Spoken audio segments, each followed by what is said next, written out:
Gentlemen, as always, it is a pleasure to hang out with you, as it is when we play music together. So now we are talking about Mr. Pete Smith's song Consequence.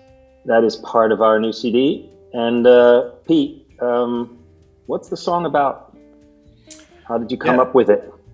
I came up with it. It was one of those ones that this rarely happens for me, where it just kind of came out in about a 3-hour moment there when I was just, playing on the guitar, and it just completely formed, came out, boom. So this one came out really quick, and we played it live on a bunch of gigs from about 2017 onward, and experimented with, different ways of doing it, having you, Max, on pandeiro, and you and I starting it out, and so the arrangement formed over time with us. But the song's really about the good kind of consequence, and this is the consequence that happens when you sort of either follow your bliss, or you have a love of doing something, and you just do it and keep doing it. That being said, this tune has kind of two parts to it. The first half is all about the following and the bliss and all the beautiful stuff that happens from staying to what you love, or the thing that you're a fool for. The second half is more of a dreamscape, or a kind of a meditation on how you live with that love that you have, and how you go through time. As far as the arrangement, is there anything you can tell us about what you were thinking, and maybe has it changed over time? And how did you arrive at the arrangement choices for the CD?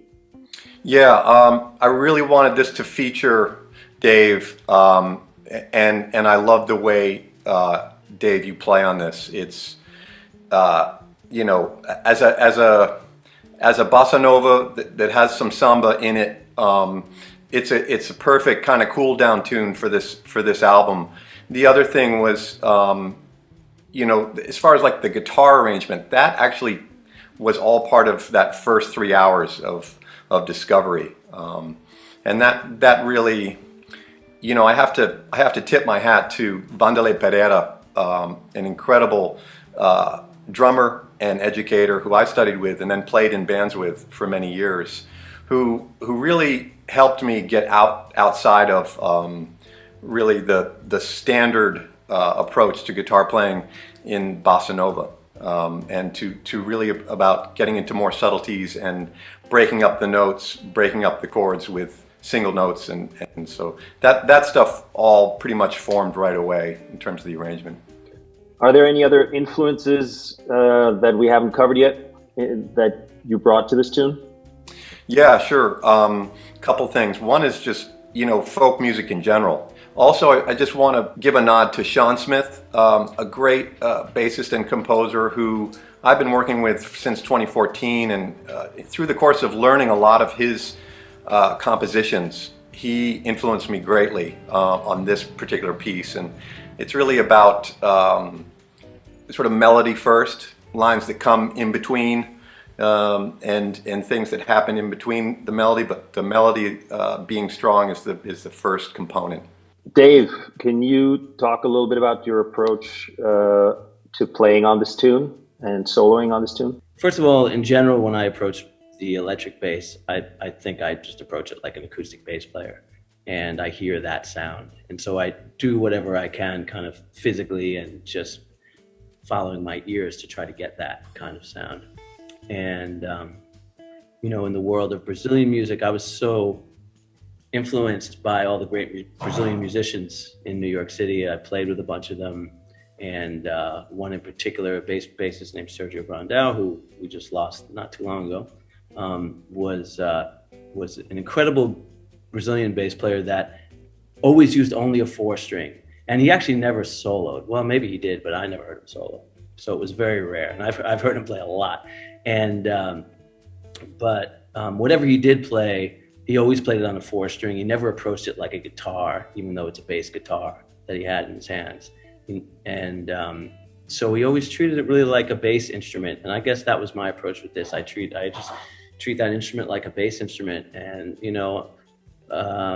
just to try to let the notes ring and simple melodies. And, you know, I feel like that's even as an acoustic bass player, I really like that sound, like where you can just really hear the actual melodicism of the instrument, and not just like kind of the rhythmic and the attack stuff, which is also great too. But I have a question for you. When did you first start playing pandeiro, and how did you pick it up? The pandeiro came with my work with Ciro Baptista, who's one of my mentors, and I worked with his band Beat the Donkey for about a decade on and off. And Ciro had this idea for this percussion ensemble that he had to feature the entire band playing pandeiros, everybody, you know, and in the beginning we were like 10 people.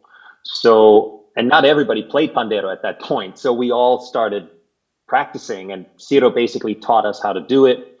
And some of the other cats in the band already could play. Some of them were from Brazil, like Zé Mauricio and Cabello. So, you know, we just all learned and started practicing, and, you know, we had to shed quite a bit to get the stuff performance ready.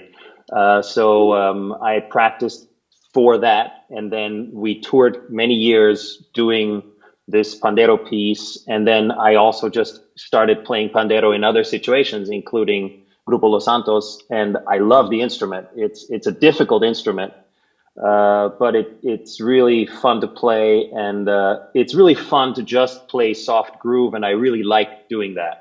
And your song was the ideal sort of vehicle for me to just like not really do much of anything, just like provide a nice pillow so the song could shine, you know. Pete, I want to address the fact that this is the only track that we recorded in the CD where we played only one take, and we all agreed. We looked at each other and was like, that was the take. That's it. Boom. You want to talk about that a little bit? The fact that we had played this tune a fair amount going into the session, I think, and also the fact that, you know, day of, we were just all completely feeling it, and there wasn't a huge requirement with this tune in terms of technical, you know, difficulty. We just had to groove it and get the arc, you know, just right. And I think, yeah, like you said, Max, I think we got done with the first take, and everyone was like, yeah, that felt good. And I think we even said, let's stop right there, let's go listen to it, and we did. Beaver, can you tell us a little bit about what you feel you could bring to this track, and how it all came together, your experience recording it? No, I don't feel like I brought a lot. I just remember playing the song and going, okay, so there's take one. Where's we're done. Oh, all right then. Contribution contributed. Usually, Indeed. Well, usually I'm still trying to figure out, you know, what's the best symbol for my sound, you know. But that was just it.